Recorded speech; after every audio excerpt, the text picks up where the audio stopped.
Hello and welcome to a brand new installment of Nintendo News Report for Thursday, February 21st, 2019. I'm your host, Donald Terriel. I'm here to kick ass, I'm here to take names, and I'm here to talk games.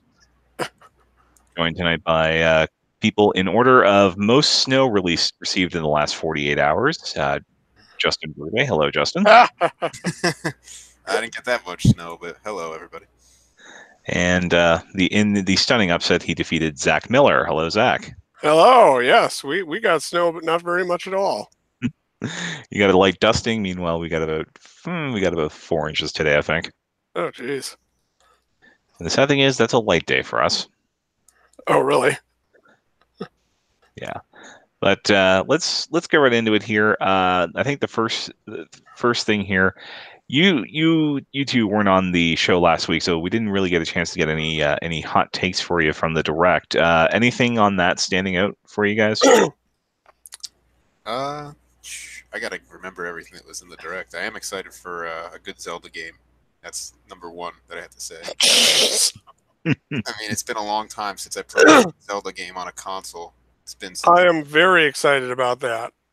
Link's Awakening is probably in my top 3 Zelda games, along with Breath of the Wild and Wind Waker.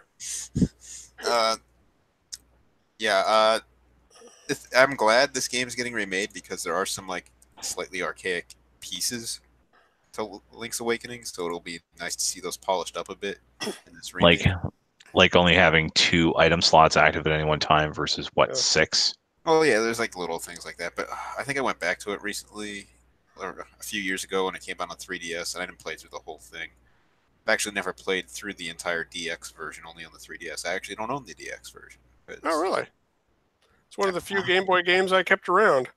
Oh, I have the original, just not the DX version, so I've never played the Color Dungeon, so hopefully that is included in the remake. Color Dungeon's not fantastic. Okay. Yeah. But it should be, something should be there, yeah. Yeah, I hope that's there, and I really hope there's something to replace the Game Boy printer stuff. that would be cool. Well, I mean, we have sharing built into the Switch already, so you can just take the screenshot there. Just take a screenshot of the scene and post it on social media. Yeah, but I want to print it on my printer. No. They better support that accessory. They'll turn it in. They'll turn the scenes into Labo kits. There you go. That sounds actually interesting. If they can pull something like that off, I will be impressed. And maybe then people won't be like, "Well, it's $60." It's like it's a complete overhaul of a game. That's why. Suck it up. It's Zelda. People are gonna buy it. Looks gorgeous too. Yeah. I don't know why people are having a problem with it, because it's the internet, I guess. Yeah, you gotta whine about something. What else? What am I forgetting? Oh yeah, Smash Brothers 3.0 update. Looking forward to that. Yeah, as soon as we find out what is actually in it, considering all we found out is the version number and the release month. I'm sure that was odd. Balance changes, which are always interesting. Yeah, and now that Nintendo tells us to some degree what those balance changes are, it's a lot more fun when a patch comes out instead of the patch comes out. Now we got to wait like 5 days for everybody to figure out what actually changed. Let's see, nerf the crap out of Ice Climbers. They already need some help. We need some nerfs on Ike and a few other people, maybe Snake. I mean, I could go into that. But I don't think everybody listening wants to hear all that. But they said that Joker's coming before or during April. During April. By the end of April. I've got time to get that season pass then. Yeah, you get a few months. Although I wouldn't expect any more announcements as to future DLC after that, probably until E3. I agree. Well, maybe one thing, but we'll get into that a little later, I guess. Yeah, Cherry Goblin in the chat, new Box Boy. I need to play the last one. I played the first 2. Yeah, same. I have all 3 of them. I just have not played number 3 or half of 2. And I'm really hoping they reissue the Quibi Amiibo for the American market, because that's the only first party-ish. I guess you could kind of argue that HAL is second party. Amiibo that hasn't made it. Yeah, that's a nice amiibo too. I actually have it. I ended up importing it when it came out with the. Oh, nice. It was cheaper for me to buy the box set with the game and the amiibo than to just buy the amiibo alone for whatever reason. So I did. Oh, that's weird. Yeah, I know. I don't have a Japanese 3DS, but now I have that game. And the amiibo is not region locked, right? Nope, it isn't. It worked in Smash Brothers. So, nice. Yeah, that's cool. What else? Yeah, I don't know. I'm not the biggest Fire Emblem fan. Sorry, Donald. That's all right. I like Fire Emblem to a certain point, but like, I always hit like a wall in Fire Emblem where I'm like, I've had enough. I think I'd like Fire Emblem more if there was less talking and story and more just stages. Like, hey, here's your characters. I don't need all the yapping. That's how I want my Fire Emblem. So basically, you want to go back to Shadow Dragon. Yeah, Shadow Dragon I liked a lot. The only thing I want to go back to Shadow Dragon had the checkpoints in the levels you could create yourself, right? Or you reach checkpoints. Is that one? Shadow Dragon? No, that was a straight remake of the original. I don't recall anything with checkpoints. And I'm pretty sure they added something like you could reach mid-level save points or something like that. Yeah, which yeah, was nice. But I do like how they've added casual mode to Fire Emblem because I was someone who would reset all the time, so that makes me enjoy Fire Emblem a lot more. And Mario Maker 2 having 3D World, so catsuits, and of course Koopa Troopa has a car, and he's pissed. I'm really looking forward to Mario Maker 2. Mario Maker is probably my favorite Wii U game. Oh, really? Yeah, I think it was a great title that also took advantage of the system hardware in every way. So yeah, I'd give that up there. Put that up there. I am a little worried about the way it's going to control without a stylus. I gotta get my hands on the game to really see how that works. Yeah. But yeah, that's my concern with that game. But I think they really should release a deluxe version of that game with a stylus, because some of them can work on a Switch. That's just my take. I learned that I am not good at level creation, and I don't have the patience to get good at it, so I will not be getting that. But I'm happy it's finally coming. I hope that they just put a bunch of, like, there's 100 levels or so that are Nintendo made in there, because honestly, that was enough for me. Yeah, the main reason I bought the 3DS game like that. Yeah, I hope there's a way, and I don't know if they can do this or not, to transfer levels you've made in the previous Mario Maker over. Maybe they'll still exist on the server. Yeah. Yeah, I'm hoping there's a way to do that. Yeah, the only problem is with doing that is then when do you have the chance to see any of the new stuff? Because it'd just be there's so many levels on there on the servers from the first game that. Yeah, that is a problem, which is why I don't think they're gonna just move everything. But like I said, I think it'd be nice if you could move some of your own levels over, like you ones you've picked out specifically. Like if you link a Nintendo Network ID, you have access to your old levels in the creation mode, so you can add in new elements and then upload them that way. Yeah, it would be awesome, but you got to think realistically, and this is Nintendo we're talking about, so they'll probably find a way to somehow delete all your levels before the new one comes out. The Mario Maker servers are randomly shutting down. Why? Because, well, you take a wild guess. Yeah, exactly. Anything else I'm forgetting, Donald? I'm guessing you're not in for Cop Xenoblade from Platinum. I want to know more. I've never liked any Platinum game I've played, so yeah, we'll see. Except Star Fox Zero, I kind of liked. I'm not going to say it was great, but I kind of enjoyed that. But yeah, all the other Platinum games I've dabbled in a bit. I've just not been impressed. No Bayonetta fan? I played the Bayonetta demo, and it just felt like a button mashing game where I just like walk in and like rub my face against the buttons, and that's the game. So no, I didn't really enjoy that, and I know people are going to be angry. I know there's like some more to it than that, but hey, that's what I got out of the demo, and I do not need to sit through 20 hours of that or however long the game is. Especially if I'm really into the style of the game. Please address your complaints to rfn@nintendoworldreport.com. Yeah, you know, I don't even care. Tweet at me at King Nintendo Fan. Tell me why I'm a horrible person for not liking Bayonetta, and you know, Bayonetta was a big problem in Smash for Wii U, so there's another strike against her. Everything all right, Zach? I love Bayonetta. Yeah. And Zach, anything else you can think of, or? No, not really. I was kind of. I was happy to see so many games coming out, but I was not many of them are for me. Yeah. We'll talk about the demos of the one that is kind of for me and the demo that was kind of for me too. Yeah. So it sounds like you've dove into. I'm guessing you went into Yoshi a bit. I did. Yoshi was good. Yoshi was. If the stages are that self-contained throughout the game, I will enjoy it. But if they're crazy long like they were in Woolly World, I probably won't hang in there. I have mixed feelings on the Yoshi demo. Like, it was okay, but I felt like the backgrounds were too blurry. Oh, really? Yeah, like, it's like, man, look how beautiful this game is, but they blur so much of the background, and I don't know why. I think the game would look so much better if they just got rid of that effect. It's like, it's like a whole, like, thing we have popping up, but they use so much of that blur. And especially when you're supposed to be looking in the background for this stuff, it's kind of annoying, I thought.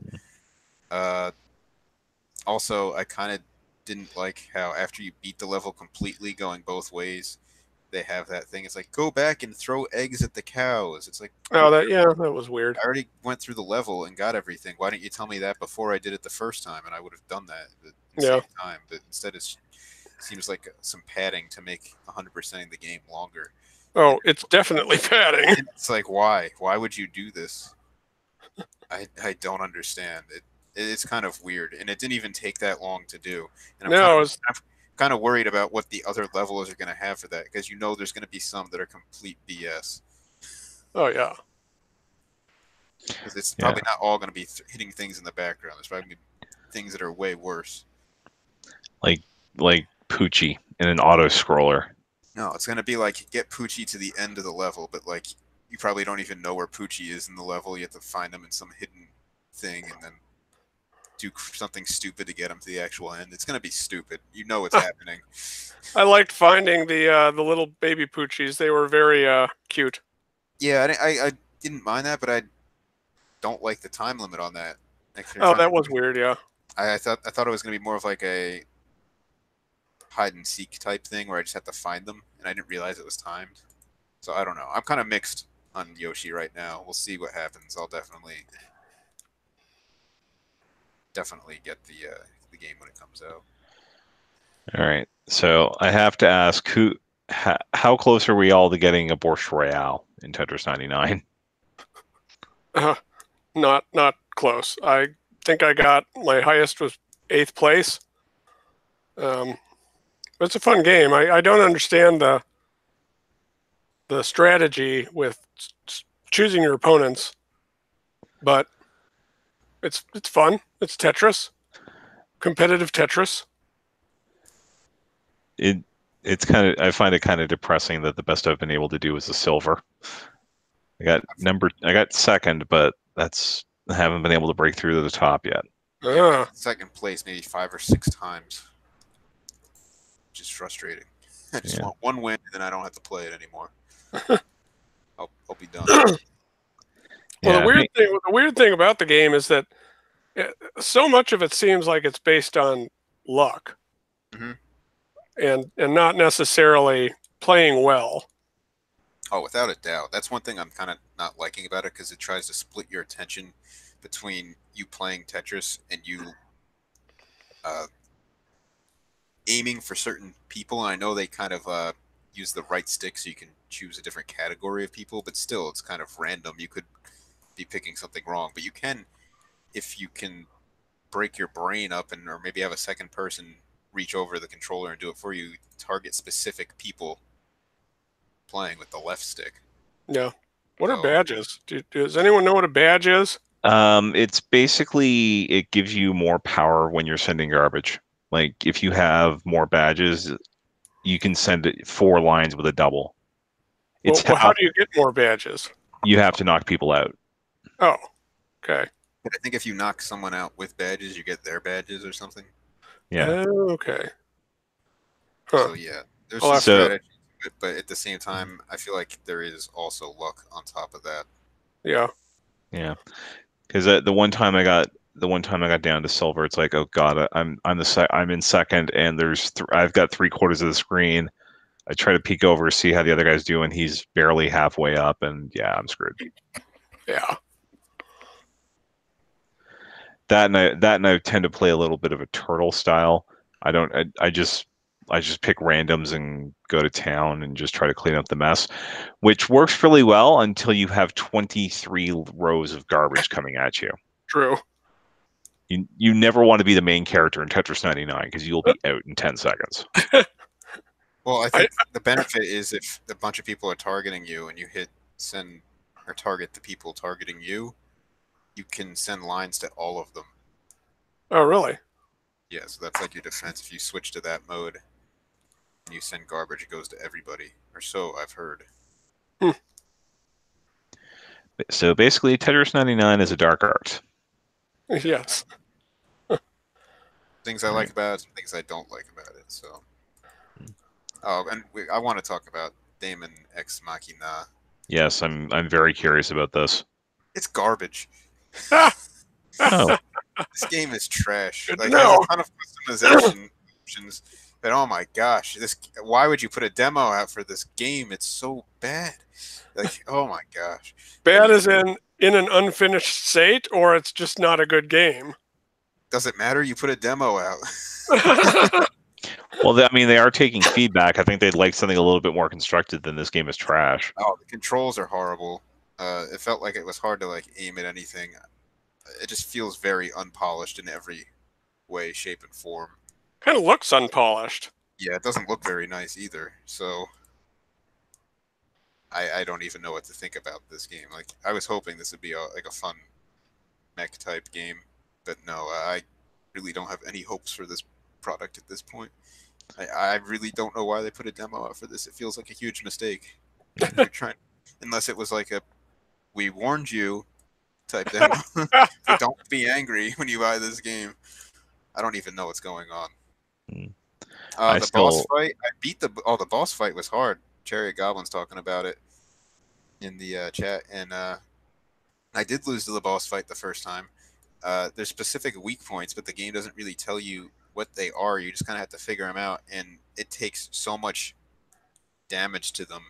You just had to chip away at it for a long time. I don't know if that's because they don't give you strong enough weapons, or if the boss really is just too strong. I don't know. This demo did not feel good at all. But I will say the customization options were nice. It seemed like they're a lot for your character and whatnot. But yeah, I don't even know what to think about this game. Have you played it, either of you?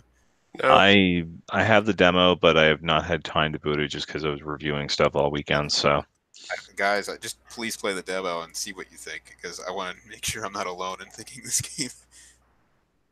I have no interest in it, honestly. I'm not a mech guy.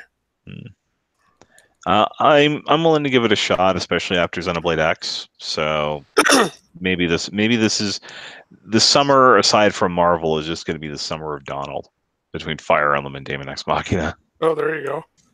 And then we segue right into Link's Awakening in the fall. But so excited. Yeah. And Justin, you also went over to the New York City Toy Fair, which is like E3 for junk. Yeah, it really is, except there aren't booth babes everywhere. There aren't like basically fireworks going off in your face. It's not as loud as E3, and there's a lot less people than E3. It's not. It's like a normal trade show, but for toys. But it is a business event, and unlike E3, the public's not allowed in. So you can actually get work done. And I didn't have any meetings set up with any of these companies. I just showed up as press. I think this is maybe the first time Nintendo World Report's been to Toy Fair as press officially. Okay. So I went in. I knew most of the companies I wanted to see. So I had a floor plan mapped out where to go, and I just show up, tell people who I am, what's about the site a bit, and ask them if it's alright to take pictures of the Nintendo stuff and try to build relationships from there. So hopefully we can start reviewing some of those toys. I was surprised to see how many third-party, well, not toy makers, are making toys that are Nintendo related. Oh yeah, there was a lot last year too. I did one also because I kind of snuck in. Because I know somebody who's in the industry. Oh, okay. Yeah, there are a lot of Nintendo stuff. There's a lot of Nintendo stuff these days. A lot more than 5 years ago, and I think that's part of the Nintendo strategy of putting the IP out there more. Yeah. So it was check out the feature on the site, but just going through it real quickly. Neil's excited for the bumpkins, the baby stuff. Yep. Carrera continues the Mario Kart toys, the RC stuff. Clever Idiots, that's one I wasn't even planning to see, but I noticed they had Mario and Pokemon like wearable costume type things. Yeah, that was cool. Funko only had the Bulbasaur Funko with its soulless eyes. Yes. I thought they'd have more on display for Pokemon because last year I think they actually had other non-pop things. Like they had like a backpack for Pokemon and something else. Funko, more like never mind. Good Smile is kind of like the higher quality action figures. Nendroids. Yeah, you got all sorts of cool stuff from them. But I didn't see the Xenoblade figures they put out, and I wanted to buy those, but they're sold out everywhere. So sucks for me.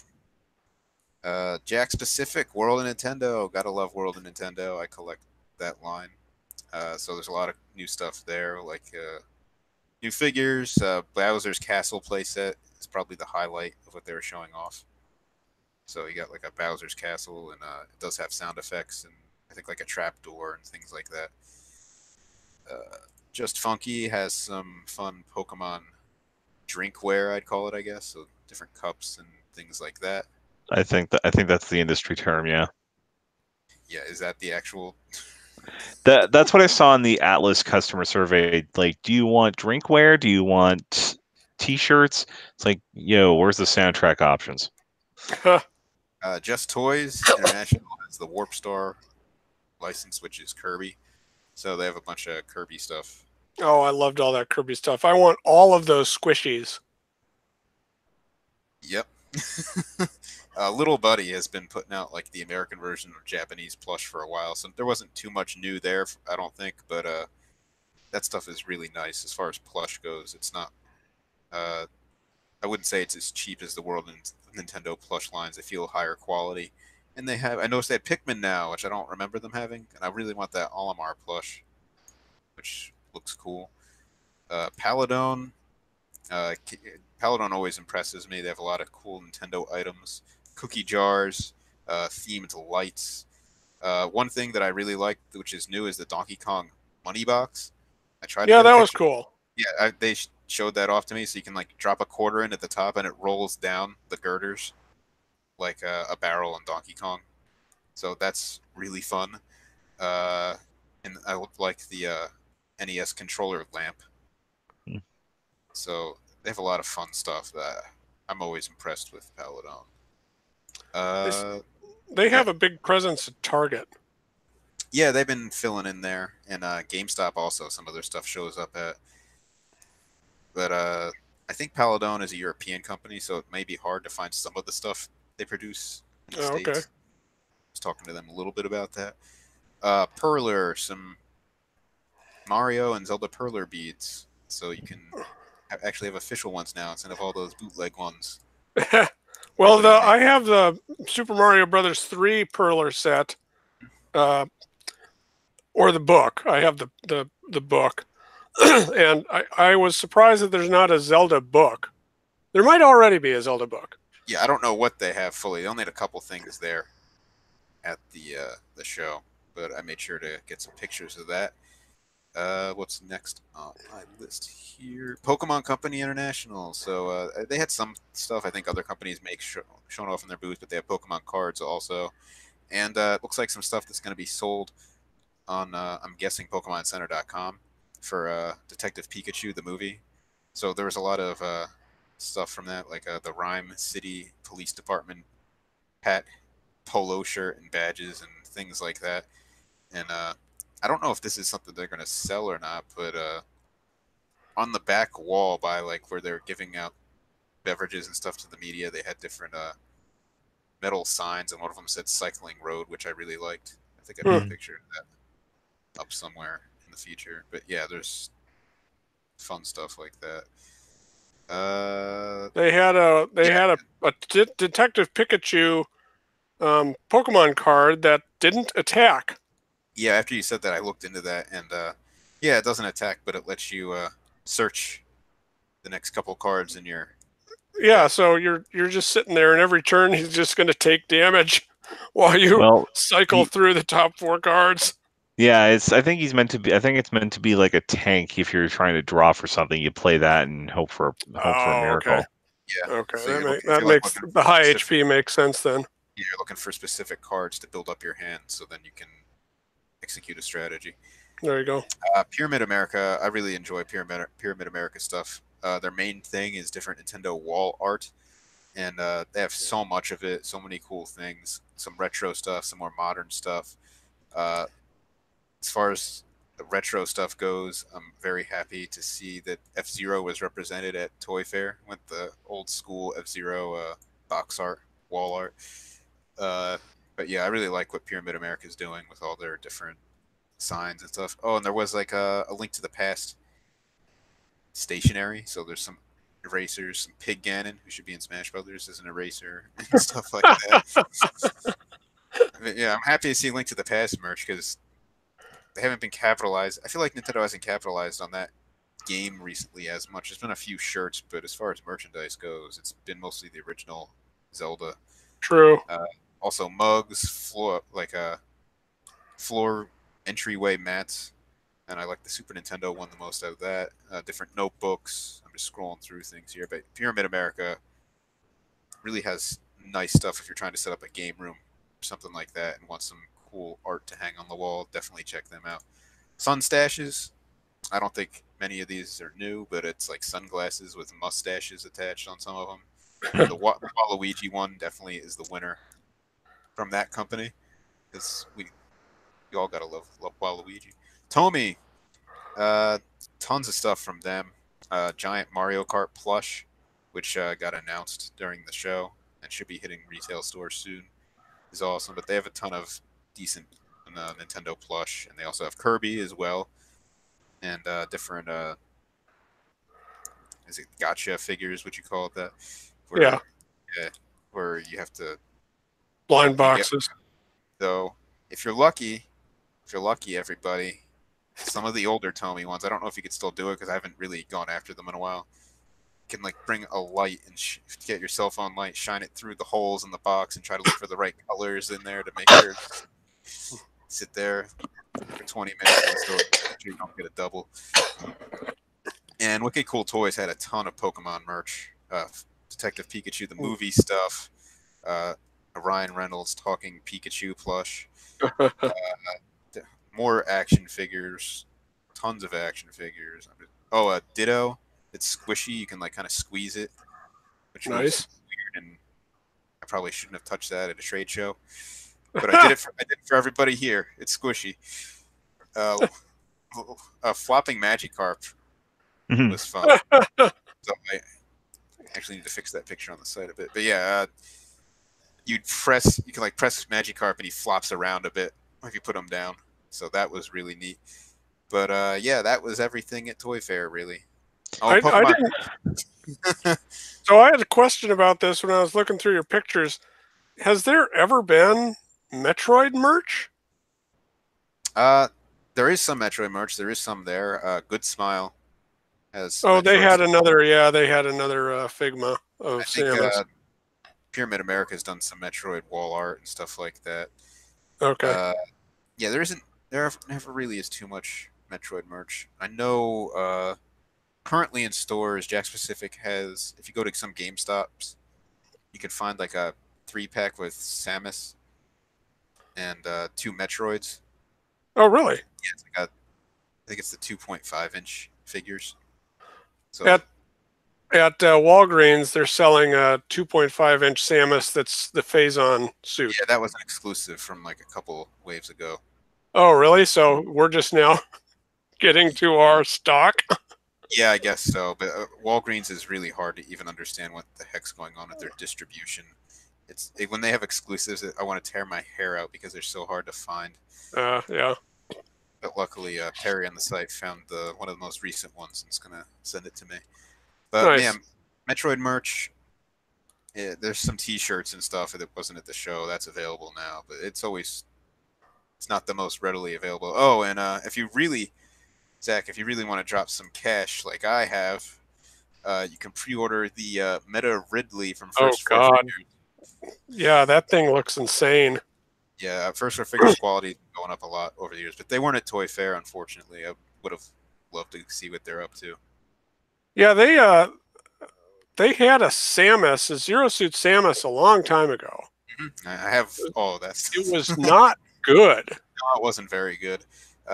Some of their stuff before that, Zero Suit Samus wasn't good, and I don't think their Sheik was very good. I'd say those are 2 of the weakest statues they've come out with. But they're doing better now, though. Did they do the Majora's Mask? Yes, they did. That's really cool. But some of their older Metroid stuff was better as far as that goes. I think it's just when it came to doing like a more human face and stuff like that, the stuff didn't come out as well.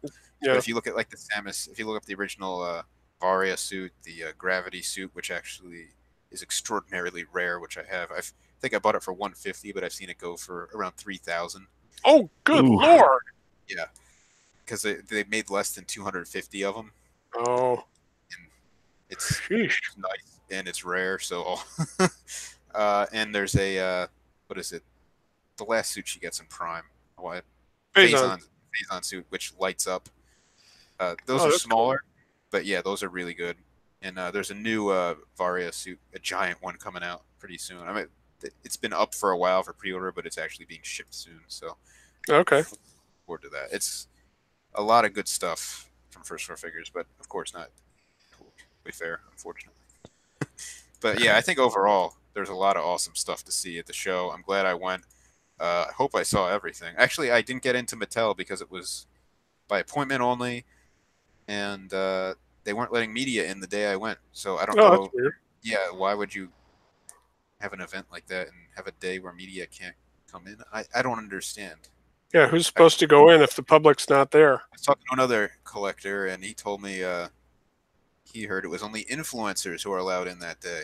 Oh, God. Yeah. Which is like, okay, well, I came that day, and I wanted to see if you had the Mario Hot Wheels that are supposed to be coming out, and they've done some Mario and Barbie stuff last year, so I don't know if there's going to be more of that. Yeah, and all those, there's a ton of pictures on the site for that. So. Oh, yeah.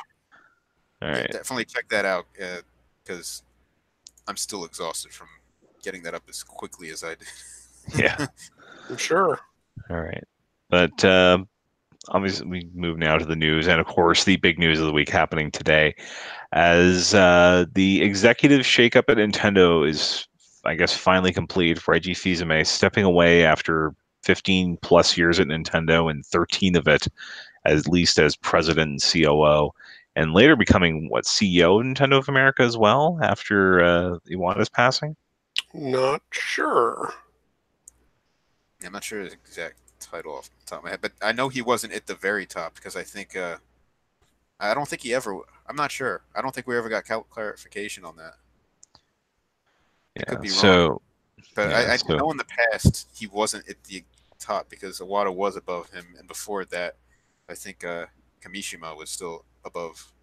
Yeah. Reggie. I remember that.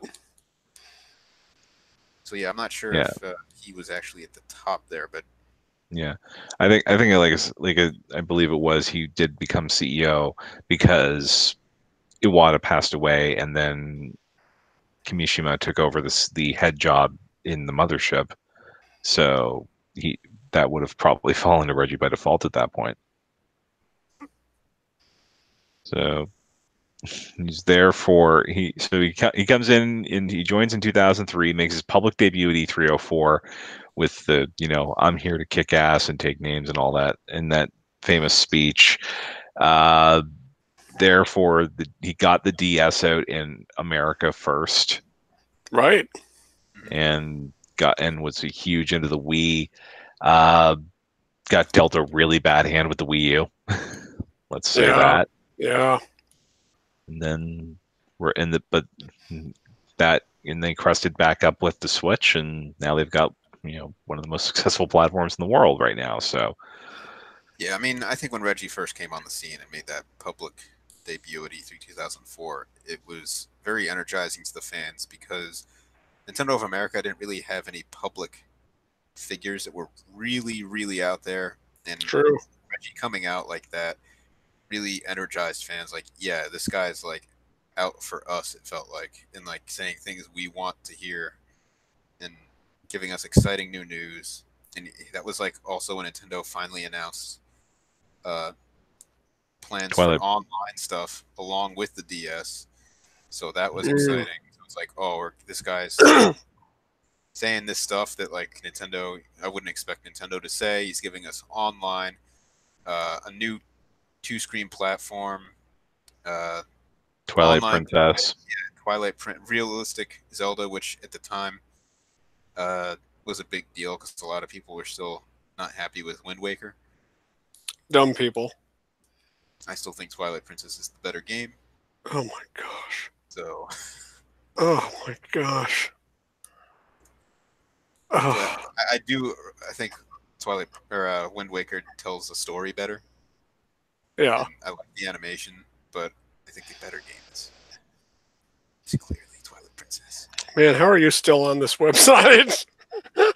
I know. I think when I joined the website, one of the first things you asked me is like, "So, what do you think of Skyward Sword?" I'm like, "Oh, one of the best Zeldas," and you're like, "I'm disgusted." Like, if I can get by on this website for 4+ years by telling the truth about Metroid Prime, I'm sure Justin can survive saying that Twilight Princess is better than Wind Waker. I don't know. Metroid Prime is a sacred thing on Nintendo World Report. Yeah, even the readers agree with that. Twice. I've only been fired about 9 times because of it. I was disappointed that the Direct didn't have, we know you're disappointed about Metroid Prime 4. We're working on a Switch port of the HD trilogy. That would have been nice to see. We didn't hear about too many ports, did we, during that? No, true. We got some remasters, and Assassin's Creed, but yeah, no ports. I think the ports will be coming at E3. Assassin's Creed 3. Yes! The one everybody wanted.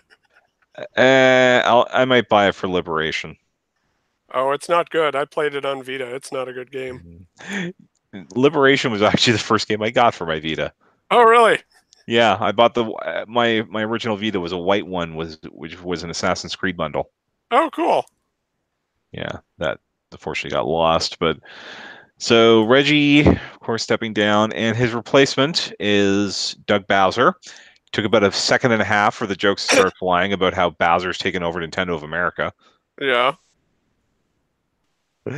So Bowser, of course, and a few more seconds for somebody to say, has anyone done any fan art of Doug Bowsette? No. You think I should be kicked off the website? Hey, I didn't say it. Some internet person said it on Twitter. But you had to repeat it. That was retweeted several times. And now you see why I took a break from Twitter for like 4 months. Thankfully, I missed all that. I missed it. Oh, you missed the Bowsette? Oh, that was That was a thing, man. I just had to nuke the forum thread from Orbit for it. Was there a forum thread for it? Oh, God. Yes, there was. I want to say more about Reggie while I have the opportunity. Go for it. Yeah, Reggie. I didn't always agree with everything he did as president. He did like a huge shakeup after he became president. I don't know if that was all good or not. It's really hard, as an outside observer, it's really hard to know what the right move was and what isn't, and what the parent office in Japan is asking him to do and for what reason. So it's really hard for me to put the blame of anything really on Reggie himself. But I mean, under his leadership, they did have the splitting of the offices, which a lot of people don't know about, where Nintendo branched out of Redmond. They had moved a lot of their online stuff to New York City, which office I don't think exists anymore. So I guess that wasn't such a good idea. And some of the marketing stuff got sent to San Francisco, which is still there. And I think a lot of good people left Nintendo at that time because they didn't want to move. And I don't know if that was the best call. So was that like Scott and Perrin? Perrin Kaplan, I think, was one of them. People who left around that time. I don't know if that's. Didn't Reggie replace Perrin? I don't remember exactly. I might have my timeline a little messed up here. Let me see if I can find it. But yeah, I know a lot of people were not happy about that. And under Reggie, I think that's when Insider collapsed, which was a huge part of my life, honestly, which was Nintendo's official online community. Which started in 1995 on AOL as the Loud House and went to 2007, and Camp Hyrule was tied into that, and all that went away under Reggie.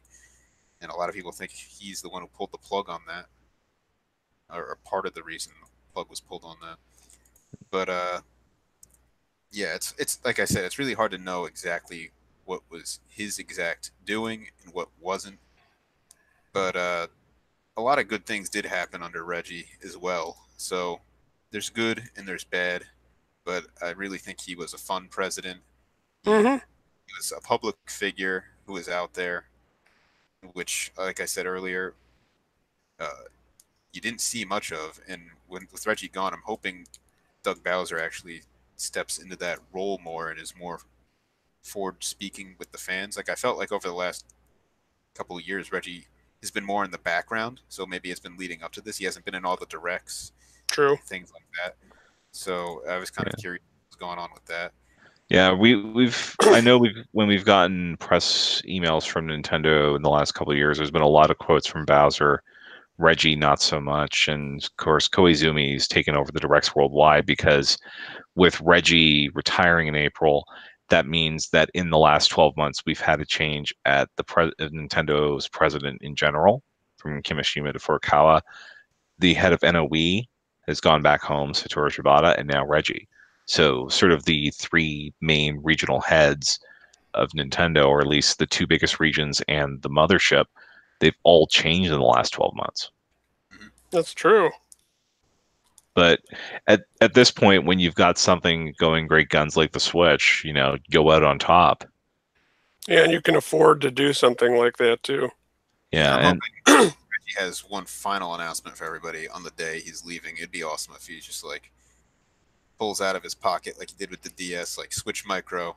See you guys later. Or the Game Boy Advance Mini that has Mother 3 preloaded. Yeah, imagine if he's just like, I'm leaving you with one last gift, Mother 3. Please don't ask me about it. See me on the streets. Yeah, we're all gonna ask Doug Bowser about it at E3. He's gonna run us over in the Koopa Clown car. Yeah, I do want to share a personal story about Reggie. Also, I have the opportunity here. For years going to E3, I'd bug Reggie for a job at Nintendo. Oh, God. He'd be like, I'm like, what advice do you have for me, Reggie? He's like, pester us. I'm like, okay. So every year he'd be like, what's going on, Reggie? How about that job? And eventually he actually pulled through for me in a way. I got a call from one of Nintendo's temp agencies, and they interviewed me for a job at the Nintendo World Store in New York, all thanks to Reggie. Shit. Yeah, so it wasn't a good fit for me based on my location and the pay and all that. And some other reasons, but yeah, I do gotta hand it to Reggie for going out of his way. That's pretty cool. Actually giving a shit, to be honest, in some fashion when someone in his position really doesn't have to do anything like that. Sure. So, yeah, Reggie, I think Reggie's like a good guy overall. Yeah. And Cherry Goblin pointing out in the chat room, Reggie replaced George, not the Beetle Harrison. I think George Harrison was still at the company when Reggie was there, because he was in that E3 2004 press conference for sure. Back when it but rats and stuff like that. Right. But well, what was Perrin's role then? Because I remember she was at every E3 for a while. I think she was PR, right? Oh, she was just PR. Head of PR, and she actually left in 2007, which was around the time of the split, if I'm remembering my timeline right. Okay. Yeah.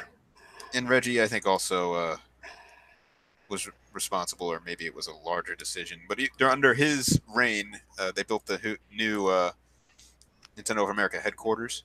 Yeah. And destroyed one of the old, historic, in my opinion, buildings. Mm. I think there were two buildings for Nintendo of America, and I think they destroyed one and built a whole giant new building. But the old building now, I think, is just used for customer service calls and stuff like that.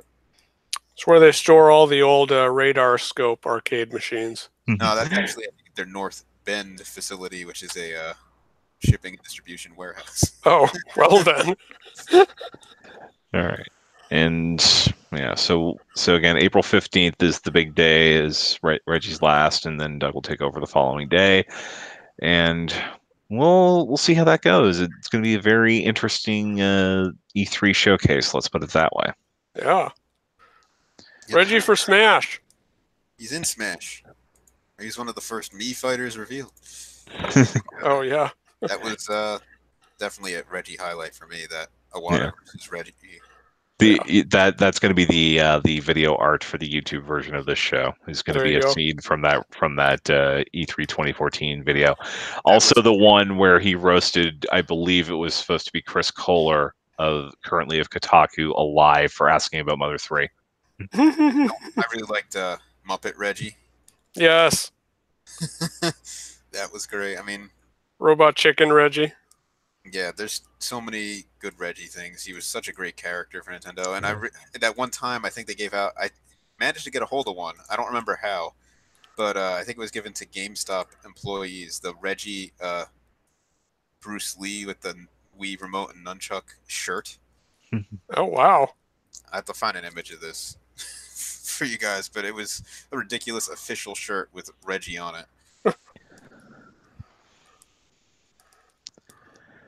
Yeah. So best of luck, Reggie.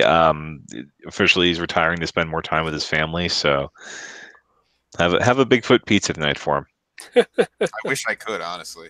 Do they still make that? No. Oh. They got rid of it. Aw. All right, Zach. I found an image here of the shirt. Oh. I'm pasting it here in our chat so you can see the ridiculousness. All right. That's just the graphic on the front. Oh, good Lord. Yeah. Wow. It's you found it on eBay.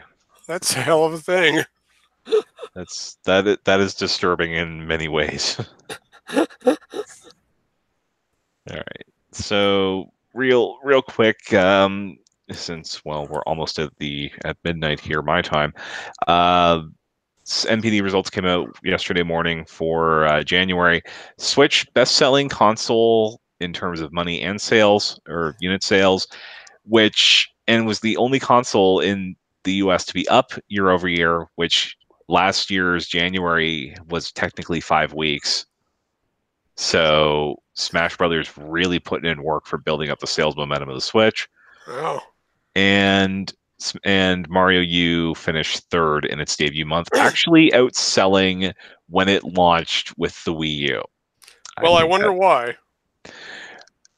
Well, I think the Wii U sold, 400,000 that month? And Mario's attach rate was about 3/4, I want to say, for that first month. But yeah. So Mario U Deluxe doing quite well. Unfortunately, that does mean that we're still going to see more $60 ports of $60 Wii U games. Yeah. Poor Tokyo Mirage Sessions, you cowards. I would play it.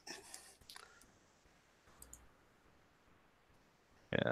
So the other things that have come up this week, apart from the Shovel Knight last sections being delayed again. God.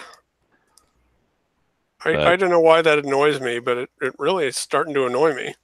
Because we want to see what's next from Yacht Club, and they can't really show what's next until after they get out from Shovel Knight. True. Maybe they have a smaller team working on treasure troves so that people are working on their next game. Yeah. But don't be surprised if that goes to Kickstarter. But couple of rumory things that have come out. The first one is from, I believe the first place to report it was DirectV Games, indicating that this Microsoft Nintendo thing might not just be limited to having the Xbox Live friends list. We could be seeing Game Pass, Microsoft's $10 a month subscription service, available on Switch, presumably streaming for the big ones, but they could start with things like Ori and the Blind Forest coming to Switch. That would be really cool. That is a great game. So it would just be streaming? So I think for the bigger stuff, like your Crackdown 3s of the world, that's probably would be more streaming focused. But like there's stuff like Super Lucky's Tale is a Microsoft exclusive that could be coming, or Rare Replay, which let's face it, those things could probably run natively on Switch anyway. Easily. So if that ends up being the case, dare I dream that 20 some odd years later we finally maybe we do something with GoldenEye. The only ironically at that point the only sticking point I could think of would be Sony, because they own the Bond rights now. Oh, interesting. Yeah, I don't know. I mean, this whole Microsoft Nintendo relationship is weird, and I just think everything's pointing to Steve coming to Smash Brothers. Steve from Minecraft. I think it's gonna happen. I'm putting money on it. All right. Hey, we have to find a term for you, like Larrabee Locke. I don't know, Berube bust or something. I take it back slightly. I think a Minecraft character is coming to Smash, because I don't know Minecraft. Say it's Steve, but we could get the Ender Dragon as a boss character in story mode. But I do have a question. I do have a question about this whole streaming Xbox stuff on Switch. Why would Nintendo allow this? Would they get a cut of how would they get paid for this? Well, presumably, if you're going to be playing these games online, you'd have to have Nintendo Switch Online. Or would you have to have Xbox Live? Yeah, probably. What? Because on PC, Game Pass exists on PC now. And you don't have to have Xbox Live Gold to play those games online. Because if any company knows you can't put a paywall on PC multiplayer, it's friggin' Microsoft. Because they tried it before. And yeah, that did not go well. So if we do get Game Pass on Switch, hey, Zach, you want to go play some Sea of Thieves with CJ and CJ's friend Mike? Yeah. CJ's destitute friend Mike. Yeah, so because if at that point you'd only need you have your Game Pass subscription, that's what, $10 a month. You do the $20 a year Nintendo Switch Online, and you're all set. That's actually pretty cool. And hey, having having the ability to play Microsoft first party stuff on Switch, to have it in that portable fashion, Microsoft would be presumably helping out with the marketing of the Switch. But is there any non-Microsoft first-party stuff as part of that? On Game Pass, there's all kinds of third-party stuff, like Alien Isolation's going on there this week. So here's my concern if I were Nintendo. Nintendo makes a lot of their money from getting a cut of everybody's game sales on their platform. If people or companies start going through Microsoft, say Microsoft offers a better deal, how is Nintendo getting a cut? Well, if you're getting sold natively on the Switch, presumably you're getting marketing and better term. You may be getting better terms than what you'd get from Microsoft. And the purpose of this, I think, is to bring games to let games come to Switch that maybe would never run otherwise. Okay. But run through this Microsoft streaming solution. But is Microsoft giving Nintendo money for this? We really don't know the details beyond that. Because I think if I were Nintendo, I'd be like, whoa, whoa, whoa, this is good for our platform, but like, this could open up a back door to getting games on our system without us making money. It is a weird. It's still a rumor. I mean, we'll see if it happens, but yeah. But let's just say that we don't know when Microsoft's E3 conference is this year.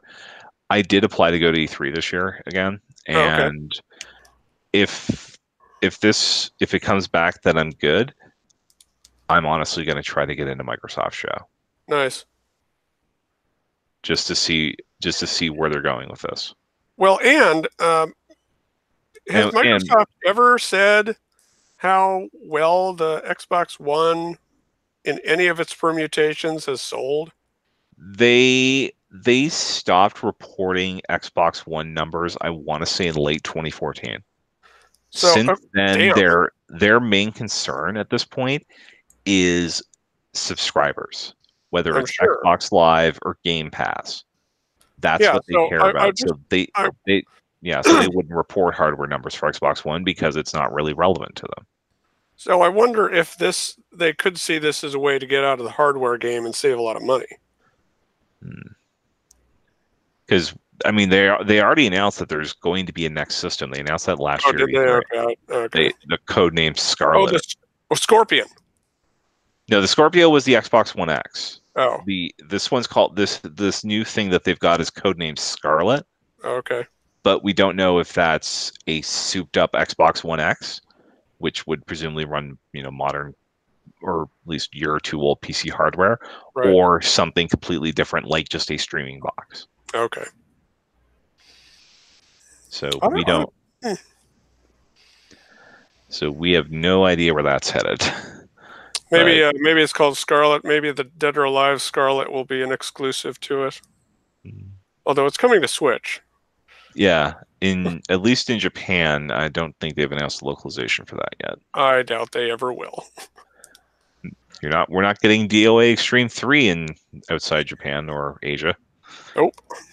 But the other interesting rumor, actually one that we here at Nintendo World Report were proud enough to break last week, from Emily Rogers, Nintendo could make their first VR-related announcements as early as this year.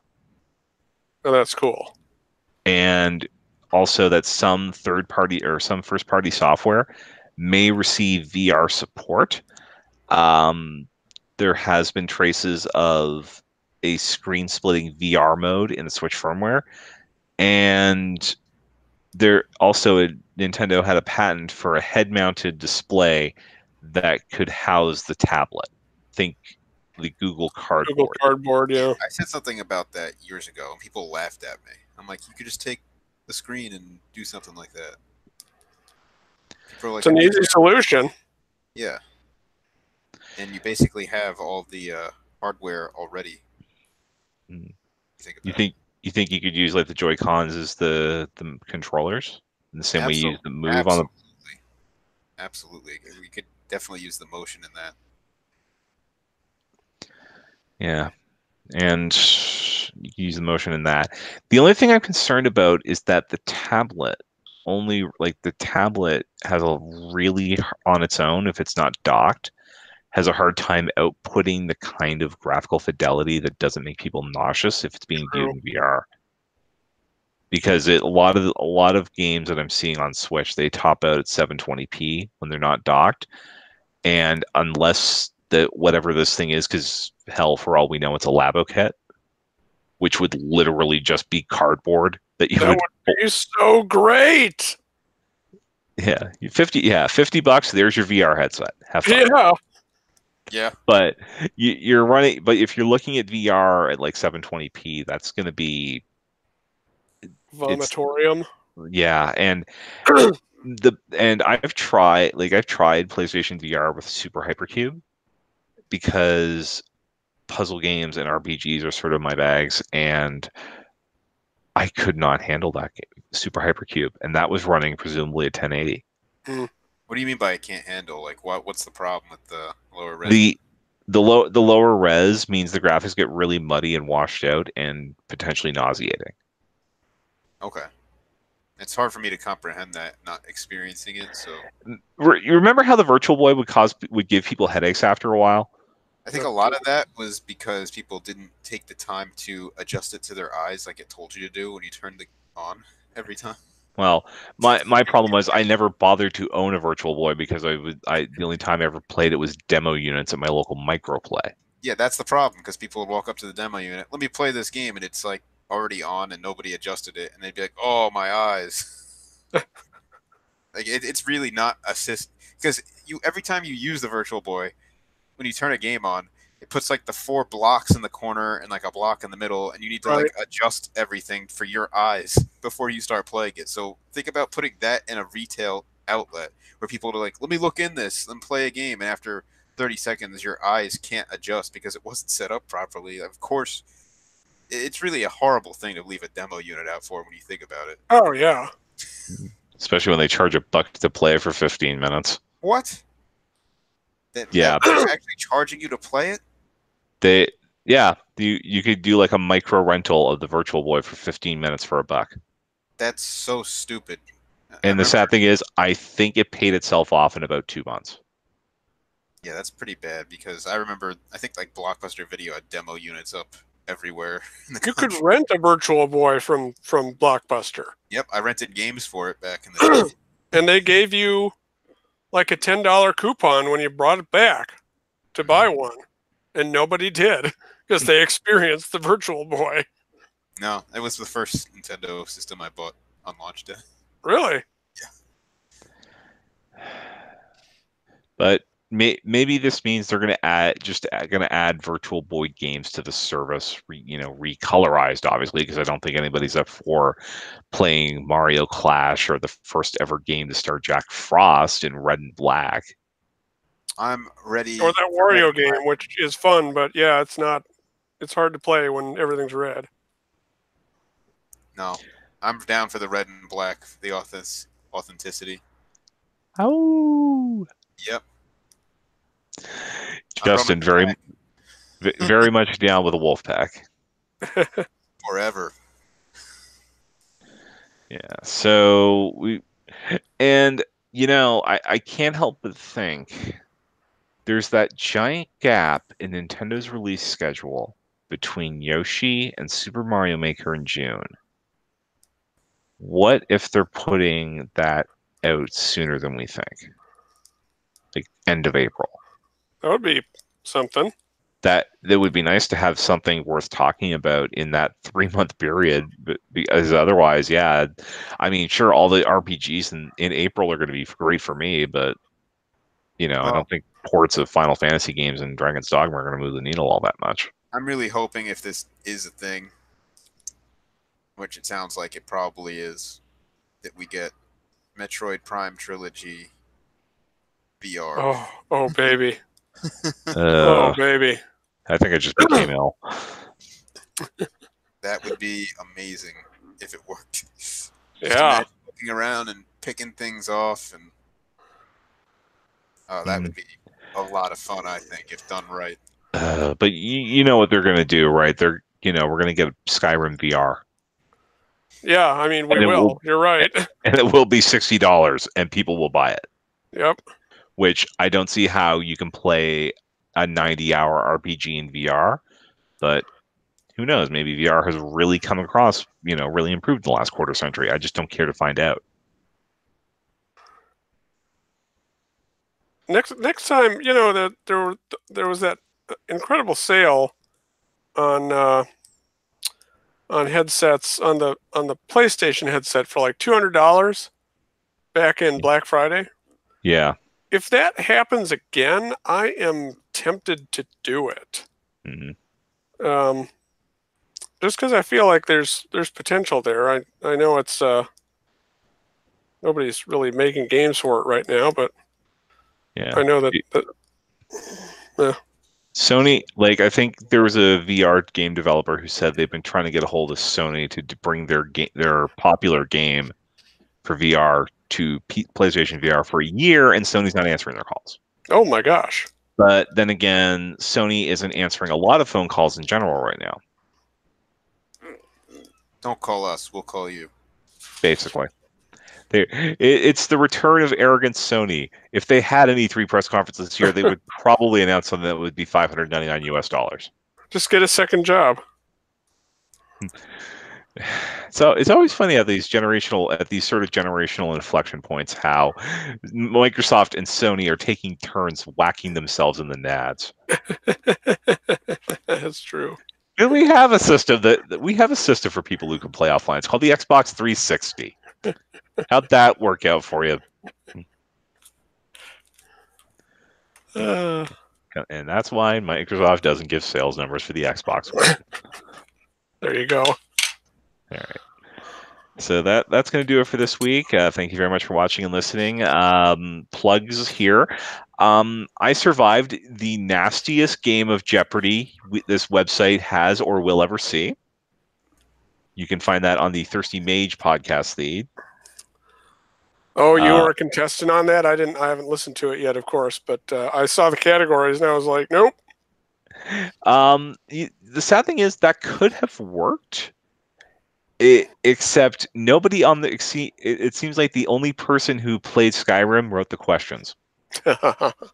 Was it more or less painful, or not painful, but impossible than Seren's Jeopardy? That was a doozy. Well, I did okay, except I bombed final. As for how the other two did, well, you'll just have to listen to find out. Yeah. You can get that over at NintendoWorldReport.com, where you'll also find Justin's Toy Fair massive pictorial gallery and my review of Steins Gate. Spoilers, pretty good game. And, of course, you can support the site that supports us at patreon.com/NWR. You can like, subscribe, and hit the bell here on YouTube, youtube.com/NWRTV. I believe we have a review for the $65 Canadian BlazBlue game that just went up during the show. $65, geez. Yeah, it's $50. It's $50 US. For I believe a remake. That is a series I've always been tempted to try, but I'm not good at 2D fighters. Yeah, I think they're doing a trilogy release or some sort of anniversary release at some point that might be a good jumping in point. Oh. Yeah, just no word on whether that's coming to Switch, but we'll see. And if you want to follow us on the socials, I'm at NWR Donald. Justin is at King Nintendo Fan. So if you want to shower him with your takes on Wind Waker v Twilight Princess or anything else for that matter. And Zach is at ZMiller1902 for all your hottest takes on paleontology and Senran Kagura. Cheap. Thank you very much. We will see you next week. Bye-bye. Bye. Versus Ice Climber